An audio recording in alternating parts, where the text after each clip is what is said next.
Em nome do Pai, do Filho e do Espírito Santo. Amém. Ave Maria, cheia de graça, o Senhor é convosco. Bendita sois vós entre as mulheres, e bendito é o fruto do vosso ventre, Jesus.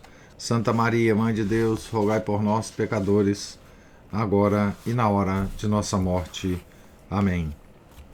São José, rogai por nós. São Felipe Neri, rogai por nós. Nossa Senhora de Fátima, rogai por nós. Em nome do Pai, do Filho e do Espírito Santo. Amém. Bom dia a todos. Nós estamos aqui na página 69 da biografia de São Felipe Neri, escrita pelo padre Guilherme Sanches Ximenes. Nós estamos aqui no capítulo reservado à santidade de São Felipe Neri, né? Um ardor juvenil. Vinha-lhe, em primeiro lugar, a intensidade da sua paixão por Deus. O Espírito Santo representara-se-lhe como uma bola de fogo, e desde então o santo tinha o coração em chamas. Gostava de dizer de si mesmo: Vulnerado caritatis sum. Sou uma chaga aberta de amor a Deus. E era desse amor ardente que lhe nascia todo o resto. A alegria, o bom humor, o otimismo, a humildade, a misericórdia, essa bondade tão atrativa, a obediência. Há quem pense que o amor é mais fogoso na juventude, porque as paixões se exprimem com mais turbulência nessa idade, mas isso não passa de um lugar comum. No homem que gastou a vida inteira a buscar o rosto de Deus, o amor se concentra e arde como uma chama límpida e clara. Uma das máximas preferidas de Filipe exprime-o com toda a clareza. Quem quer alguma coisa diferente de Cristo não sabe o que quer. Quem busca alguma coisa diferente de Cristo não sabe o que deseja. Quem trabalha e não o faz por Cristo não sabe o que faz.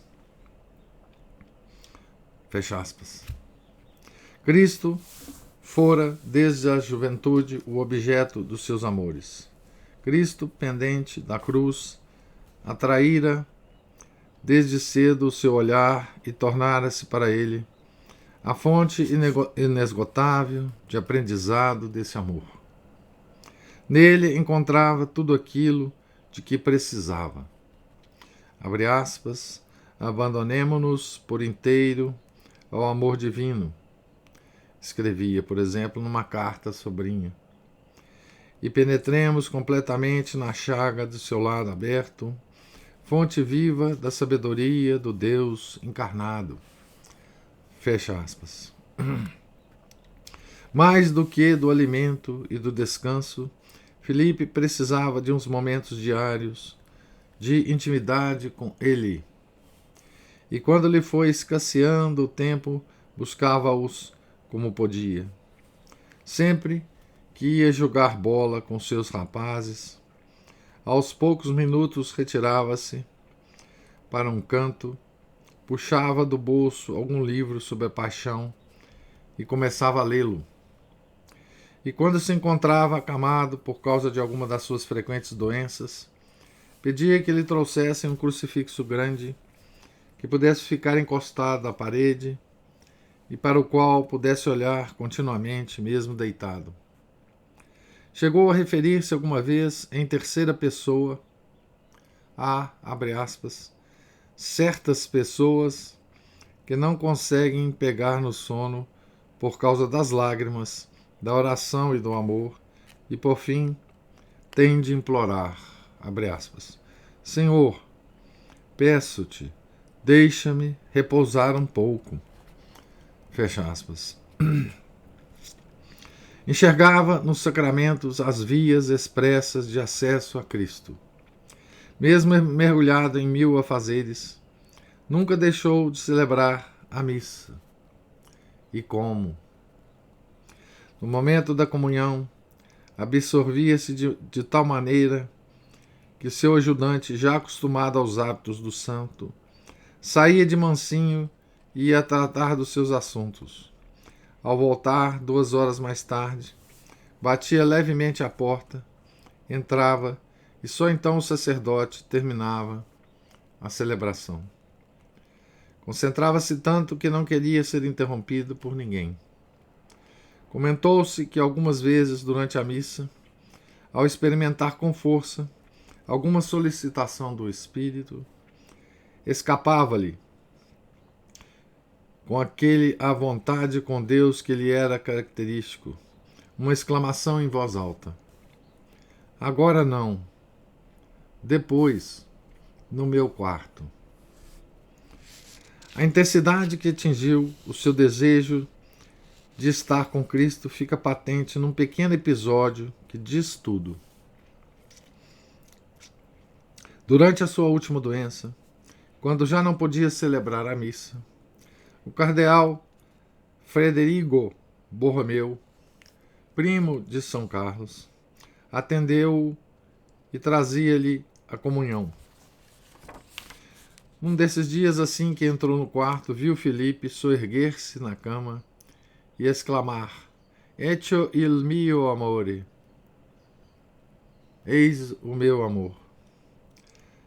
Datemelo subito. Dai-mo depressa. Aos 80 anos, que ardor juvenil não há nestas palavras. Intimidade confiada.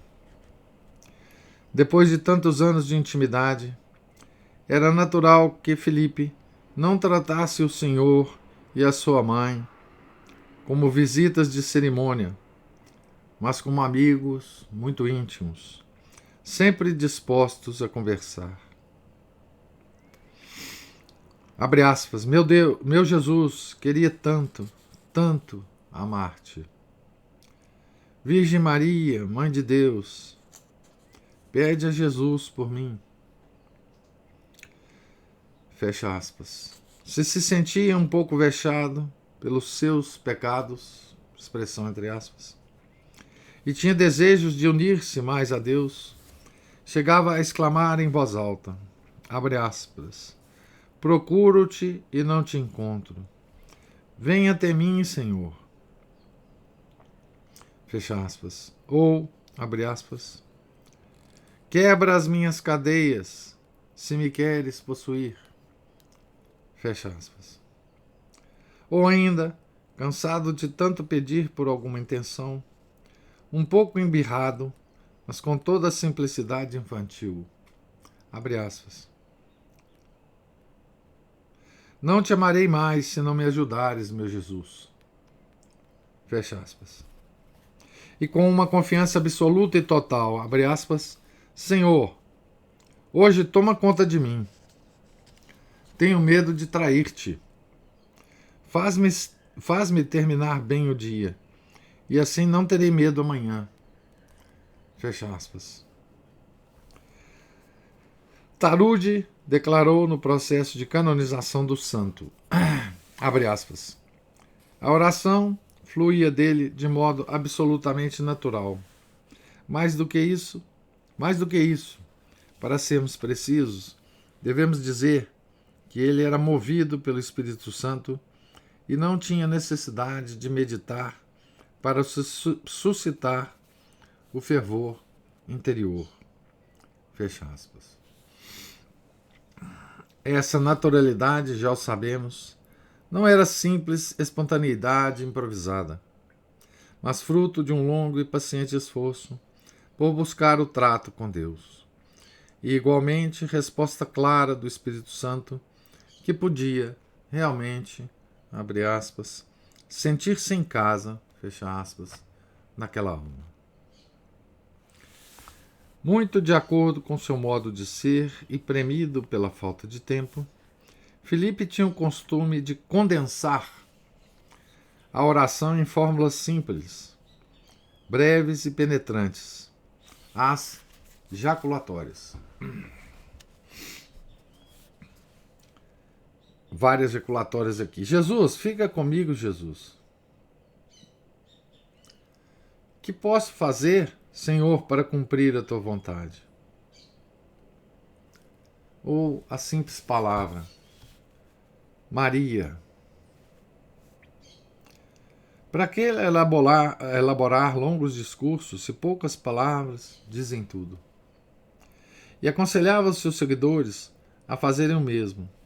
Repetir com muita frequência, abre aspas, jaculatórias ou orações breves que se possam enviar a Deus sempre, em todas as circunstâncias da vida.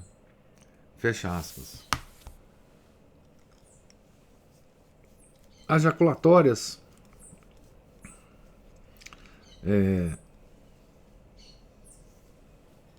elas são uma oração, a oração breve, né? Muito recomendada por vários santos, né?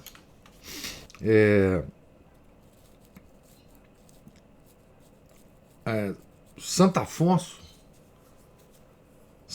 recomendava muito jaculatórias, né? Como forma de uma oração permanente, né? Em muitos dos livros do Santo Afonso você pode tirar muitas jaculatórias, né? Que são ferramentas úteis, né? Ao longo do dia para nós, né? Existem jaculatórias que são inclusive beneficiadas com indulgências pela igreja, né? Os Salmos é uma fonte inesgotável de jaculatórias, né? Os Salmos de Davi, né? Porque são orações, né? Que Davi fazia ao Pai, né? Então, agora, os santos, com a sua originalidade, né? Inventam jaculatórios, né? Inventam formas de se comunicar com Deus, porque eles têm uma intimidade diferente, né?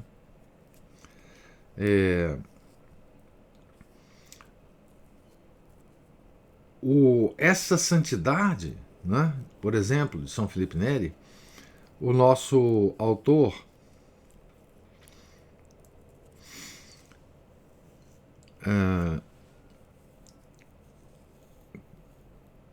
fala que ela era fruto do esforço, né? Longo e paciente esforço para buscar o trato com Deus. Era um pouco isso, mas para uma alma escolhida, as coisas se passam diferentemente, né? Essa intimidade que São Felipe tinha com Nosso Senhor e Nossa Senhora é uma intimidade que só existe nesse nível para as almas escolhidas, né? Santa Teresa também era assim, né? Vários santos reagem dessa forma, mais íntima, né? Porque, enfim, tem uma relação com Deus de intimidade que provém da escolha de Deus, né? Deus é que escolheu assim, né? E nós nunca devemos imitar essa intimidade, acho eu, né? Nós devemos sempre imitar o ardor, as jaculatórias, não só não querer imitar, como também não querer ou não desejar essa intimidade que as almas escolhidas têm. Basta-nos o que nós temos para cada um de nós, né? Porque Deus sabe o que faz, né? Nós temos que manter o nosso esforço sem esperar os resultados que muitos santos têm, né? Porque senão a gente se frustra. Nós nunca vamos ter essa relação, né? Continuando, né, sobre as jaculatórias, né? Muitas vezes recitava-as em voz alta, mas não se limitava a repeti-las em monótona cadência. Ruminava-as, reafirmava por meio delas o seu amor com a constância e a tenacidade dos enamorados e das crianças que não se cansam de repetir milhares de vezes as mesmas palavras.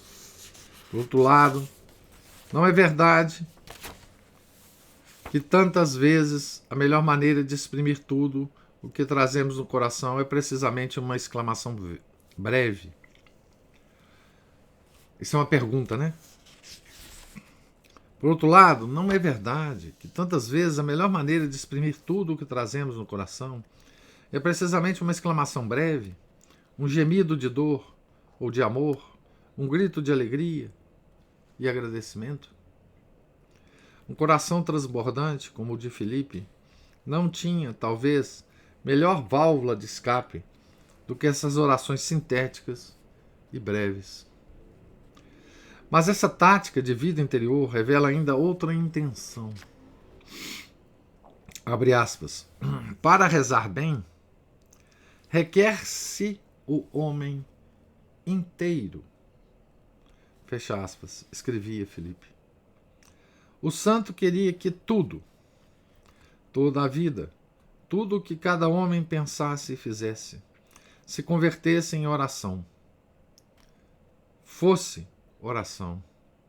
E as jaculatórias representam, para ele, o caminho para realizar essa sobrenaturalização explícita dos afazeres cotidianos. Um meio acessível a todos de elevarem o coração a Deus sem interromper o que estivessem fazendo naquele momento.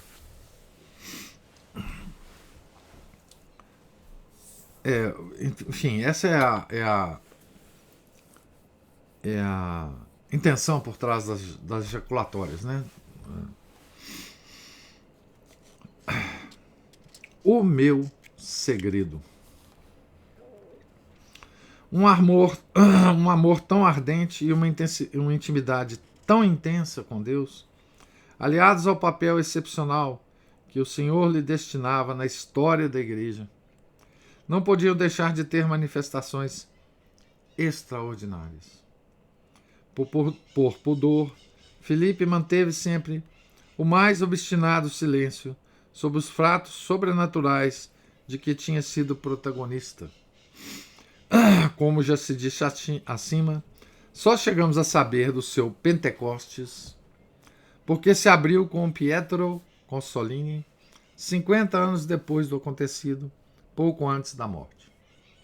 Se alguma vez lhe escapava alguma alusão, logo se interrompia com uma exclamação típica: Secretum meo mihi. O meu segredo é para mim. E queimou também tudo o que tinha escrito. A única coisa que sobrou, as famosas máximas, só sobreviveram porque foram compiladas pelos seus seguidores após a sua morte, com base nos conselhos que ele lhes dava. E também sobrou algumas cartas, né? Porque as cartas que ele enviava às pessoas, ele não conseguia queimar, né? Porque já estava na mão das outras pessoas. Então, há poucos minutos atrás, eu li uma carta que ele escreveu para a sobrinha, né? Então, essas não conseguia queimar. O resto ele queimou. Não teve uma figura ao lado dele, né? Que pudesse impedir esse ato, né, dele.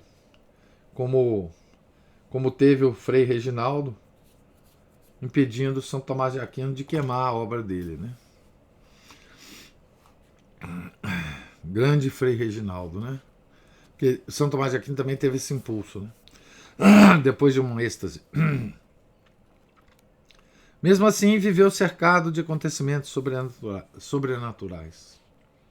Curas, profecias, conversões em circunstâncias chamativas que lhe davam fama de taumaturgo.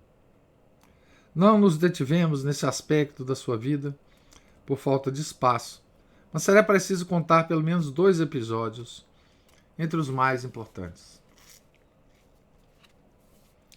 Já falamos de Fabrício Máximo, que se tornou um dos seus confidentes mais íntimos desde seus primeiros anos romanos.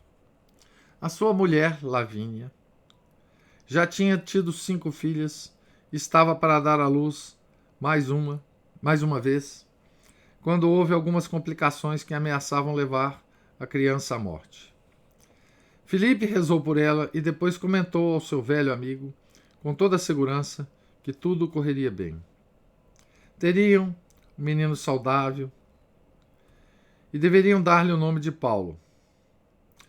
Então, Filipe rezou, né, por ela e depois comentou, né, que tudo correria bem e que o nome do menino deveria ser Paulo.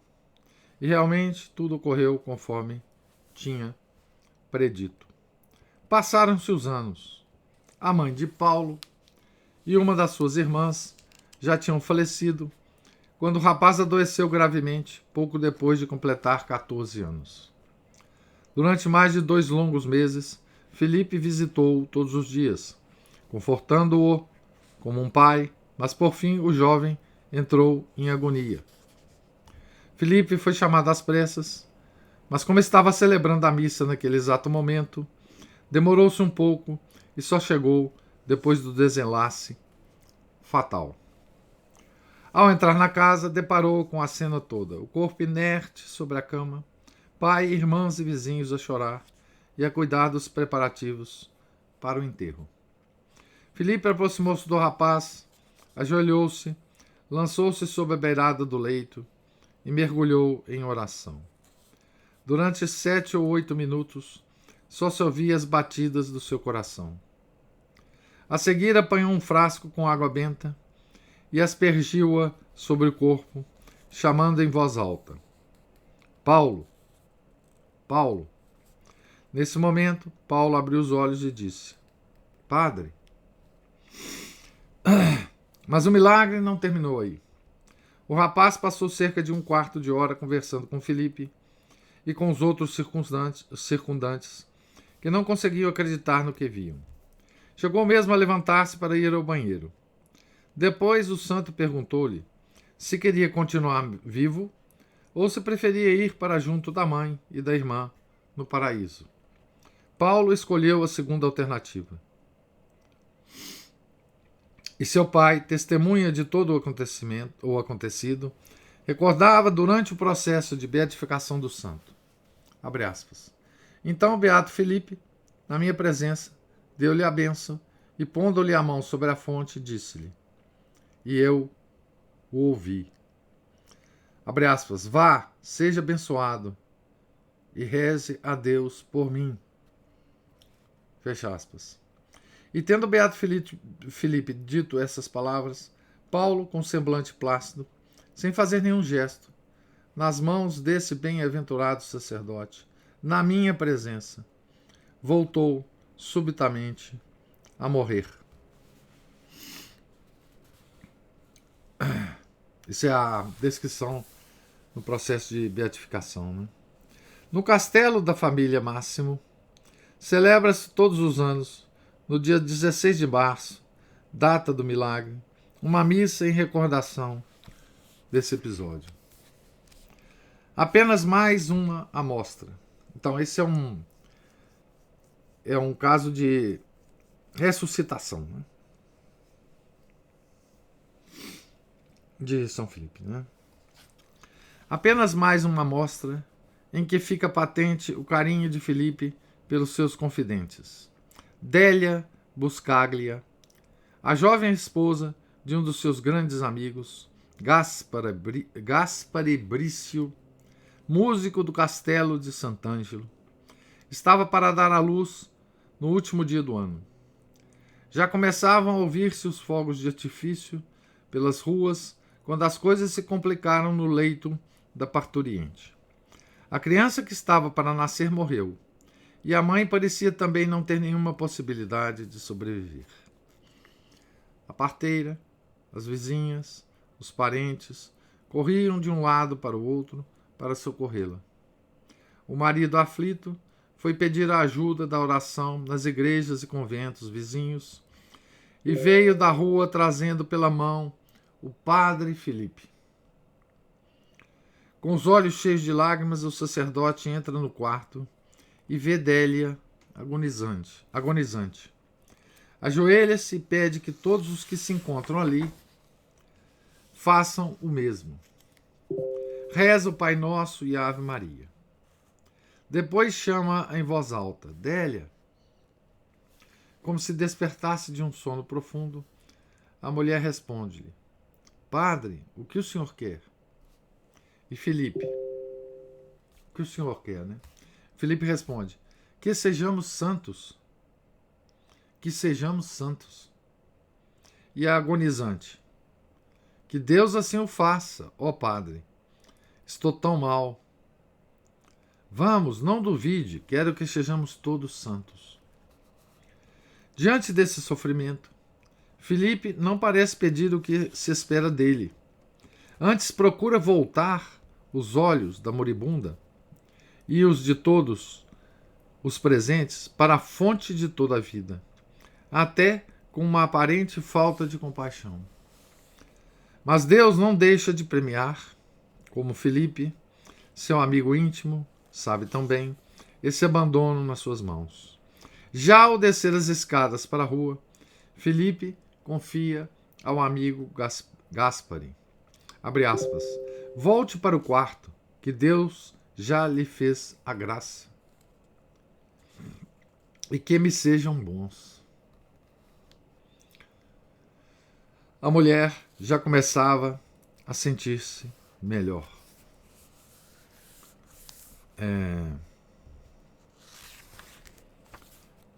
Como todos os santos, né? Como todos os santos,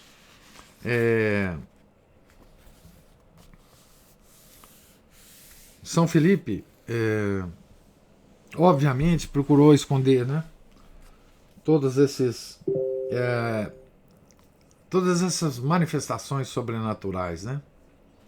Ele escondeu uma das grandes manifestações, talvez a maior que ele teve na vida, né? Durante toda a vida dele, que foi o Pentecostes, nas catacumbas de São Sebastião, né? Quando ele engoliu aquela bola de fogo, né? E eu imagino o quanto de manifestações dessas ele não escondeu, né? Então, os santos, eles têm várias estratégias para esconder isso, né? Eu não sei se vocês lembram quando a gente leu a biografia do Coradares, São João Maria Vianney, né, que quando ele fazia algum milagre, ele dizia que era o milagre da... Oh, meu Deus, esqueci agora a santa, que ele era muito devoto, aquela mártir do século III. Santa Filomena. Santa Filomena, exatamente. Ele andava com um santinho dela, alguma coisa no bolso, e ele falou, não, é Santa Filomena que fez. Não, eu rezei por ela e ela, né, fez o milagre. Então, assim, os santos tinham estratégia. Talvez o santo que mais tenha sabido esconder, embora alguns vazaram, né, sabia esconder essas manifestações sobrenaturais, foi Santo Tomás de Aquino. Né? Dele se tem muito pouco relato, né, de milagres, embora os seus irmãos frades dominicanos, eles sempre foram muito atentos a ficar espiando, né, São Tomás de Aquino, mas talvez o santo que mais tenha sabido esconder isso, né, tenha sido ele. Os outros santos, São João Bosco também, a mesma coisa, né? Ele sabia esconder muito bem os milagres, né? Porque, na verdade, a santidade de um santo, ela... Quer dizer, os milagres são só um resultado que para o santo é muito superficial da vida intensa que ele tem de intimidade com Deus, né? Os milagres são só, digamos assim,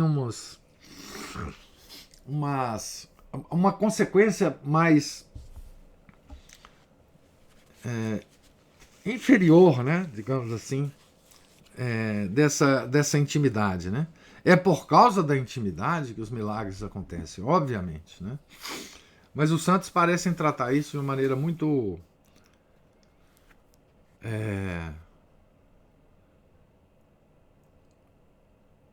muito natural, pouco como um assunto que não merece comentário. Na verdade é essa, né? E também, é claro, que para esconder a própria intimidade, que seria motivo de problemas para eles, né? Não só problemas pessoais, porque eles não iam conseguir mais fazer nada, como também problemas com relação à soberba, né? Tá certo? E os santos são sempre muito reservados em relação a isso, né? Nessa luta contra a soberba, né? Então, São Felipe não era diferente disso, né? Então aqui a gente tem dois relatos, né? Que o autor destacou aqui, né? De milagres, né? Enfim, inclusive um milagre de ressuscitação, né?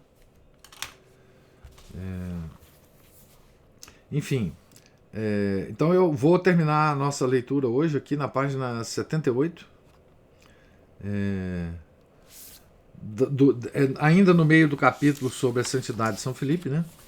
No item os óculos da fé, tá certo? Para ouvir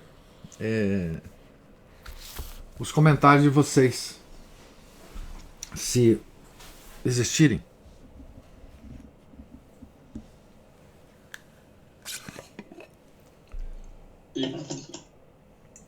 Diga, Márcio. São Felipe, ele não precisava rezar muito, porque ele... Bom, as meditações, as contemplações, elas são que nem um pássaro, né, pro alto. Ele vai batendo as asas e quando ele encontra uma corrente de vento, ele sobe e plana, né? São Felipe, acho que ele não precisava bater muita asa para poder planar, né? Só tava um pulinho assim, já pegava uma corrente boa de ar e ficava planando. Mas a situação dele é que ele já estava, né, praticamente no estado meditativo permanente, né? Isso. E é uma excelente lição aí para todos nós, né, praticar a presença de Deus. E mais uma vez, São Felipe é um ótimo exemplo para os tempos de crise, né? Gostei muito dessa parte aí. E sabe o que eu lamento profundamente? É que, por exemplo, uma figura tipo Chesterton não tenha escrito uma biografia de São Felipe. Porque eu acho que o Chesterton, pela própria tendência natural dele, para essa alegria, para essa maneira jocosa de encarar os acontecimentos mais sérios da vida, escreveria uma biografia maravilhosa de São Felipe Neri. Pena ele não foi devoto de São Felipe Neri, né? Porque eu imagino uma biografia de Chesterton a respeito de São Felipe, que coisa deliciosa de se ler, né? Uma pena. Ele foi muito devoto de São Martinho, Taumaturgo. Também não escreveu a biografia dele. Mas eu fico imaginando uma biografia do Chesterton a respeito de São Felipe, né? Essas biografias que ele escrevia, né, que são verdadeiros, enfim, verdadeiros comentários, longos comentários sobre a santidade, né? Porque São Felipe é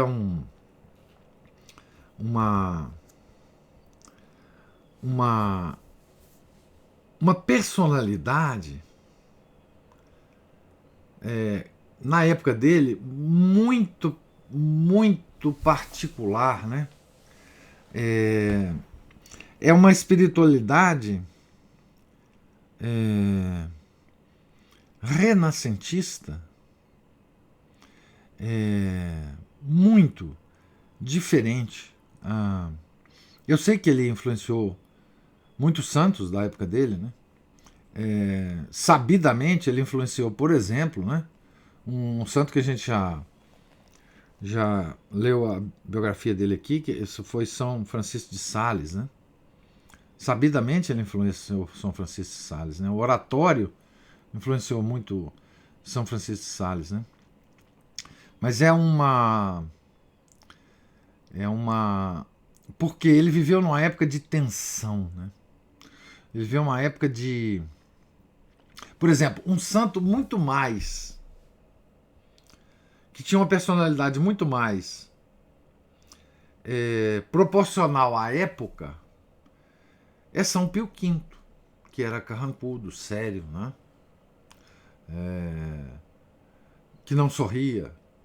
Esse era um santo, digamos assim, que mostrava na personalidade própria a gravidade da época, né? A gravidade da época, né? São Carlos Borromeu, em certa medida, também, né? São Pedro Canísio, enfim.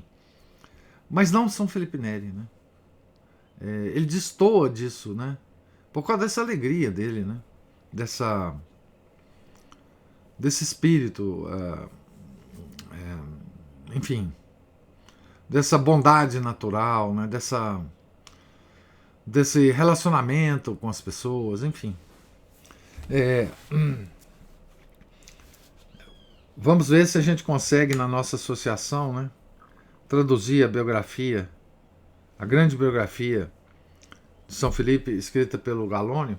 Vamos ver se a gente consegue traduzir isso do latim e de alguma forma publicar isso aqui, para a gente também ter uma fonte biográfica mais completa, né, dele. Embora esse livrinho seja muito bom, né?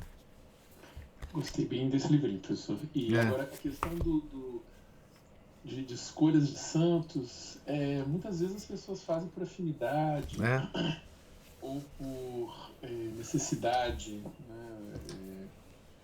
Os desesperados que gostam de santos de, assim, né, causas impossíveis. Eu não sei se, né? Tem sim, né? Tem os santos nas causas impossíveis. Aí eu não sei se o Chesterton, enquanto inglês, apesar de ter oratório ali em Londres, Birmingham, ele sentiria assim alguma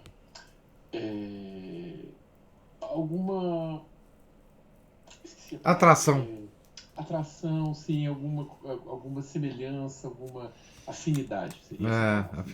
Afinidade com um santo que parece bem aquele italiano bonachão, né? Aquele pessoal do Mediterrâneo, que é bem diferente do pessoal da beirada do Mar do Norte, né? Não sei se ele, apesar de haver, né, ele ter escrito sobre São Francisco também, que não era nenhum santo carrancudo, não, que consta, né? Não. E, bom, aí não sei qual. Geralmente pode ter pensado, não pode ter tido tempo de fazer.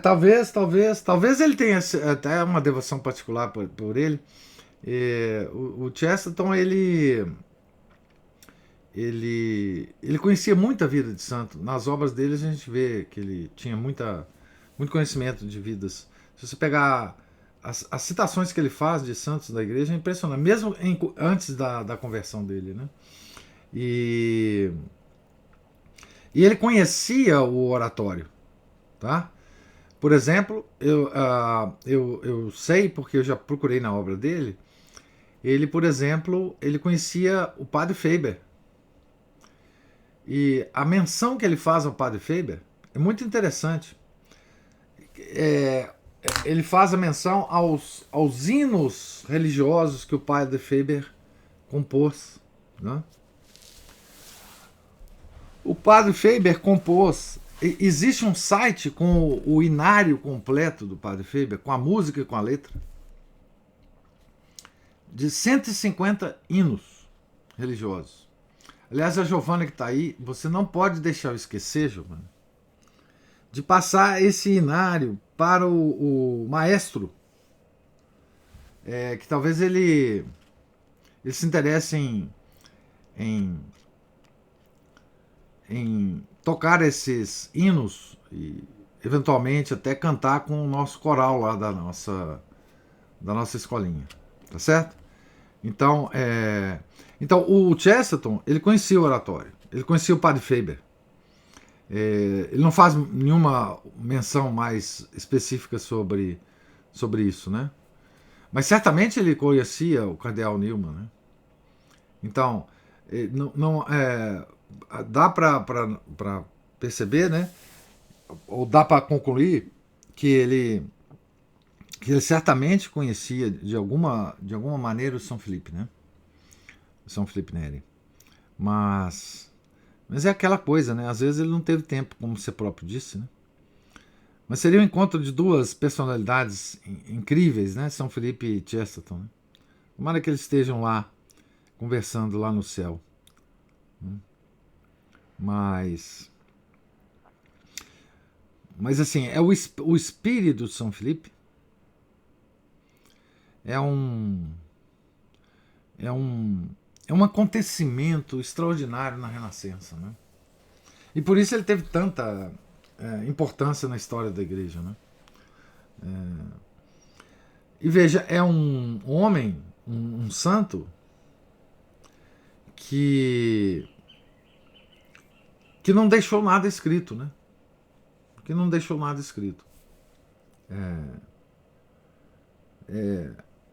Por vontade própria, né? Quer dizer, porque ele queimou os escritos dele, né? Então a influência dele foi realmente pessoal, né? Foi em carne e osso, né? Que ele agiu no século XVI, né? Então, coisa extraordinária. Coisa extraordinária.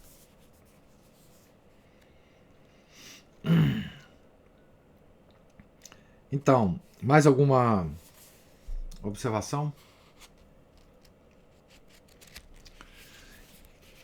Nós estamos aqui na página 78 e voltaremos então à leitura na próxima segunda, né?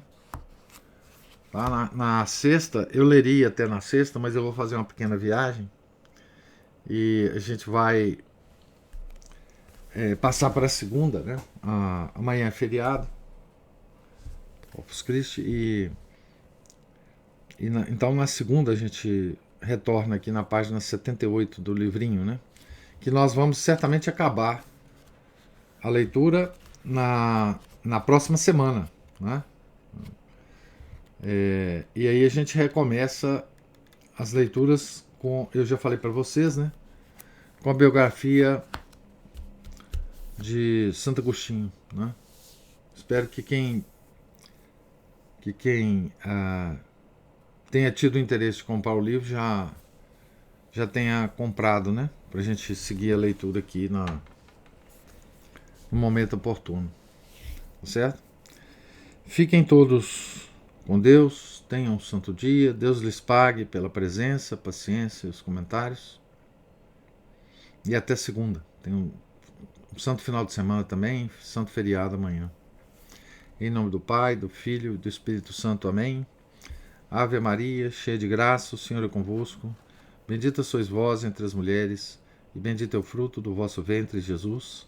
Santa Maria, Mãe de Deus, rogai por nós, pecadores, agora e na hora de nossa morte. Amém. São José, rogai por nós. São Felipe Neri, rogai por nós. Nossa Senhora de Fátima, rogai por nós. Em nome do Pai, do Filho e do Espírito Santo. Amém.